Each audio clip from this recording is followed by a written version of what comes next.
केलंय चालू. नमस्कार. आज आपल्या समोर आहे प्रणव. तर तो फाईनशिप या कंपनीमध्ये प्लेस झाला आहे आणि त्याच्याकडनं आज आपण ऐकणार आहोत की त्याचा इंटरव्ह्यूचा प्रवास कसा होता, काय काय स्टडी केलं, काय काय चॅलेंजेस आले आणि डेव्हऑप्स इंजिनियर म्हणून तो आता प्लेस झाला आहे. अराउंड 3 लाखचं पॅकेज त्याला भेटलेलं आहे. रिसेंटली त्यांनी BCS झाल्यानंतर MCS केलं आहे आणि जस्ट MCS झाल्यानंतर तो लगेच प्लेस झाला आहे आणि डेव्हऑप्स इंजिनियर म्हणून प्लेस झाला आहे. तर कॉंग्रॅच्युलेशन प्रणव. प्रणव, मला एक विचारायचं आहे की तुझी जर्नी कशी होती, म्हणजे तू कसा कसा स्टडी केला की जेणेकरून बाकीचे जे विद्यार्थी आहेत म्हणजे BCS MCS computer engineering MCA करतात तर ते तुझ्याकडनं काहीतरी मोटिवेशन घेऊन प्लेस होते. तर तुला काय सांगावं असं वाटतं की तू कशा कशा पद्धतीने स्टडी केला? नमस्कार. तर माझं नाव प्रणव. मी आत्ताच फाईनशिपमध्ये प्लेस झालो.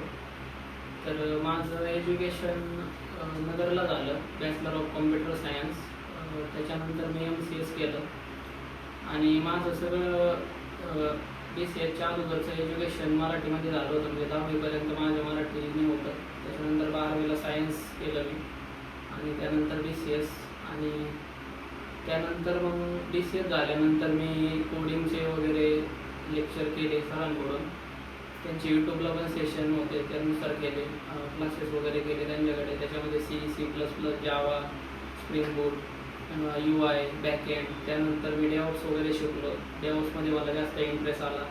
तर त्याच्यामध्ये लिनक्स किंवा CI/CD, जेनकिन्स, डॉकर अशा गोष्टी मी शिकलो आणि त्याच्यामध्ये इंटरव्ह्यू वगैरे पण देत होतो मी. त्याच्यामध्ये फेलियर पण खूप येत होते.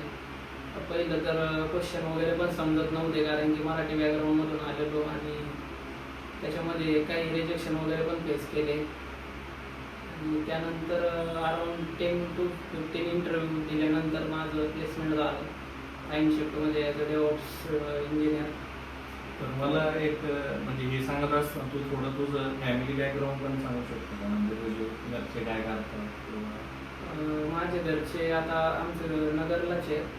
त्याच्यामध्ये वडील माझे टेलरिंग काम करतात आणि आई घरचं काम करीत असते. बाकी शेती. आणि घरी तू एकटाच आहे? हो, घरी एकटाच आहे. तर महत्त्वाचं म्हणजे तू नॉर्मल बॅकग्राऊंडमध्ये असताना सुद्धा आता कम्प्युटर इंजिनियर म्हणून कंपनीमध्ये लागणार आहे. तर आणखी एक विचारायचं आहे की बॅचलर डिग्री झाली त्याच्यानंतर तू आय थिंक MCS केली. MCS पुण्याला गेलं. हो. बॅचलर डिग्री जी होती ती न्यू आर्ट कॉलेज अहमदनगरला गेली. तर MCS कुठं केलं आणि MCS किंवा MCA करताना तुला काही असे चॅलेंजेस जाणवले का की BCS नंतरच जॉब केला पाहिजे किंवा जॉब ऑपॉर्च्युनिटी होत्या पण? आणि त्याच्यानंतर आणखी आता MCS केल्यानंतर तुला इंटरव्ह्यू देत असताना अजून काय जाणवलं की काय काय आता स्टडी केलं पाहिजे? म्हणजे लेटेस्ट टेक्नॉलॉजीजमध्ये आपण जर स्टडी केला तर जॉब ऑपॉर्च्युनिटी आपल्याला अवेलेबल आहे. म्हणजे बरेच जण आता विचारतात की AI आला आहे किंवा AIच्या इम्पॅक्टमुळे कम्प्युटरमध्ये जॉब्स कमी अवेलेबल आहे. तर तुला काय सांगू असं वाटतं की लेटेस्ट टेक्नॉलॉजी डेव्हऑप्स आहे, AI, तर याच्यामुळे जॉब मार्केट कसं आहे, नवीन येणाऱ्या मुलांनी काय काय स्टडी केला पाहिजे? ठीक आहे. तर AI वगैरे सध्या खूप मार्केटमध्ये यूज झाले. तर AI वगैरे पण शिकू शकता तुम्ही. AIचे पण काही ओपनिंग वगैरे असतात AIमध्ये पण.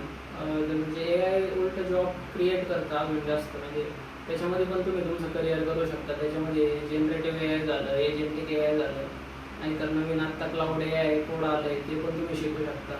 काही डेव्हऑप्स रिलेटेड पण टूल्स शिकू शकता. क्लाउड आहे, AWS, Azure अशा गोष्टी पण शिकू शकता.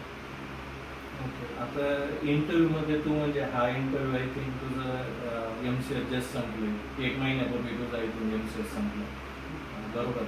तर त्याच्या आधी तू आय थिंक BMB क्लासेसमध्ये भरपूर तुला म्हणजे स्टडी वगैरे केला, तू लँग्वेजेस वगैरे शिकले, डेव्हऑप्स शिकला, AI शिकला. तर BMBचं तुला कशा पद्धतीने यूज झाला? म्हणजे तुला असं वाटतंय का की करिअरमध्ये BMB म्हणजे कुठं तुझ्या पद्धतीने काय काय त्याच्यामध्ये तुला बेनिफिट्स नाही? तर कॉलेजमध्ये जेव्हा होतो तेव्हा म्हणजे फक्त आपण सब्जेक्ट वगैरे कसे क्लिअर होते ना आपले, चांगला पॉईंटर वगैरे कसा येईल असं याच्यासाठी प्रयत्न करत होतो. म्हणजे कॉलेजवाले फक्त तुम्हाला जे सिलेबसमध्ये त्या गोष्टी शिकवतात, पण ॲक्च्युअली इंडस्ट्रीमध्ये कसं चालतं हे मला वेळ माझ्या आधार समजलं. म्हणजे कोडिंग त्याच्या अगोदर कोडिंगचं एवढं काही हे नव्हतं, म्हणजे लॉजिक वगैरे डेव्हलप काही झालेलं नव्हतं. तर मग सर गायडन्सला होतेच. त्याच्यानंतर मग प्रवास सुरू झाला कोडिंग, त्याच्यानंतर UI, बॅकएंड, डेटाबेस आणि त्यानंतर डेव्हऑप्स वगैरे काही टूल. आणि तुझे म्हणजे बाकीचे मुलं पण मित्र पण भरपूर जे प्लेस झाले, काही मुलं अजून पण स्टडी करतात.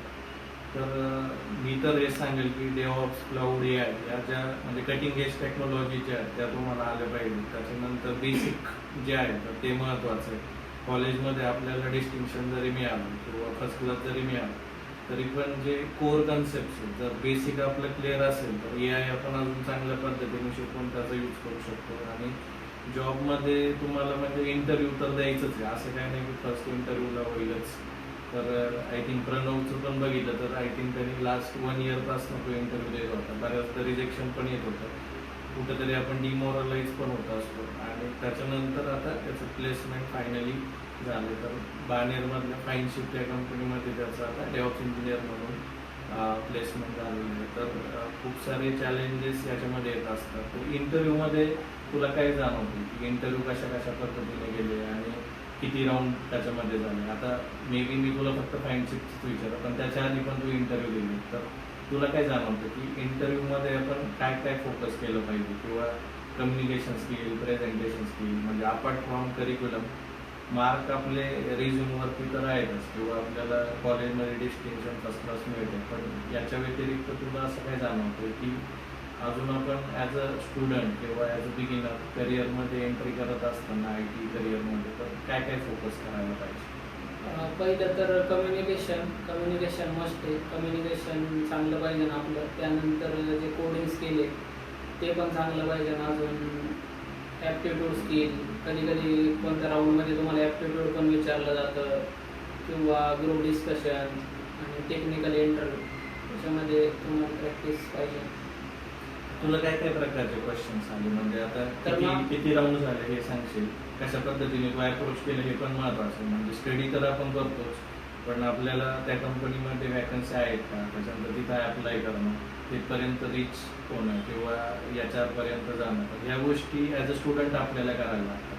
तर हे तू तुझ्या जर्नीमध्ये कसं केलं? किती कंपन्यांना तू अप्लाय केलं, कसं केलं? किंवा स्टुडंट्सला तू कसं गाईड करेल? म्हणजे अभ्यास तर आपण करतोच, but approaching to this companies या पद्धतीने कशा स्टेप्स घेतल्या पाहिजे?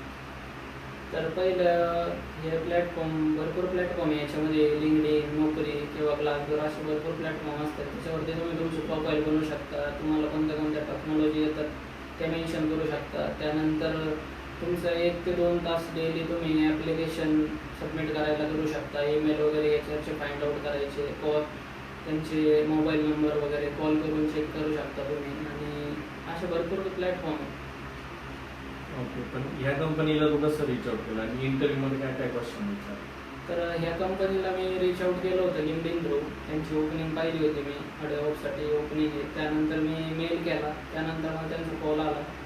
कॉल आल्यानंतर त्यांनी कॉलवरती काही टेक्निकल क्वेश्चन पण विचारले, काही एज्युकेशन बॅकग्राऊंड, काही सेल्फ इंट्रोडक्शनचे क्वेश्चन. आणि त्यानंतर फेस टू फेस इंटरव्ह्यूला त्यांनी बोलवलं. त्यानंतर माझा सेकंड राऊंड झाला. तर second round around 30 to 45 minute झाला. त्याच्यामध्ये मला लिनक्सच्या कमांड्स, डॉकर बिल्डच्या कमांड, डॉकर बिल्ड कसे होते, अजून प्रोजेक्ट रिलेटेड, एज्युकेशन रिलेटेड असे काही क्वेश्चन विचारले. त्यानंतर CI/CD हे पण डेव्हऑप्सच पार्ट आहे, त्याच्यामध्ये पण क्वेश्चन विचारले भरपूर.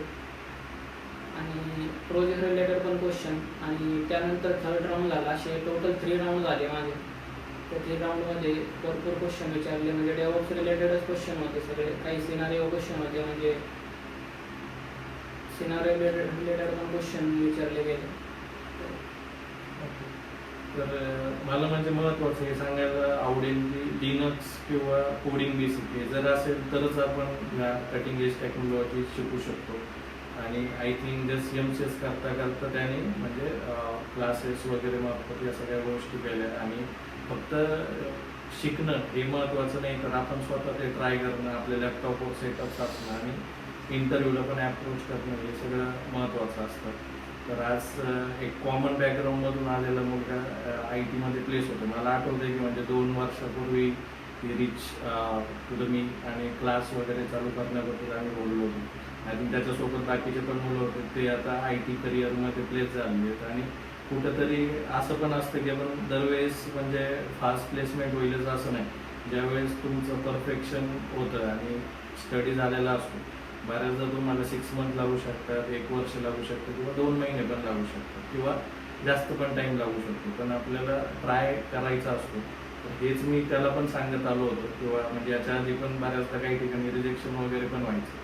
मग डिमॉरलाइज होऊन जायचं नाही, आपण ट्राय करत राहायचं. आणि जस्ट एमसीएस संपल्यानंतर तो लगेच त्याच्यामध्ये प्लेस झाला आणि इथून पुढं पण कंपन्यांमध्ये त्याला आणखी चांगल्या पद्धतीने अपॉर्च्युनिटी येऊ शकते. तर डेव्हऑप्समध्ये GitLab CLI वरती त्याचं आता काम आहे आणि भरपूर सारं CI/CD किंवा क्लाउड याच्यावरती तो आता काम करणार आहे. तर अभिनंदन परत एकदा. तर आज आपण प्रणवची जी जर्नी होती ती आज आपण पाहिली. तर आय होप याच्यामधनं जे नवीन मुलं येणार आहेत त्यांना खूप सारं मोटिवेशन मिळेल आणि ते सुद्धा त्यांचं करिअर IT करिअर किंवा डेव्हऑप्समध्ये किंवा क्लाउडमध्ये किंवा AI मध्ये चांगल्या पद्धतीने करू शकतील. धन्यवाद.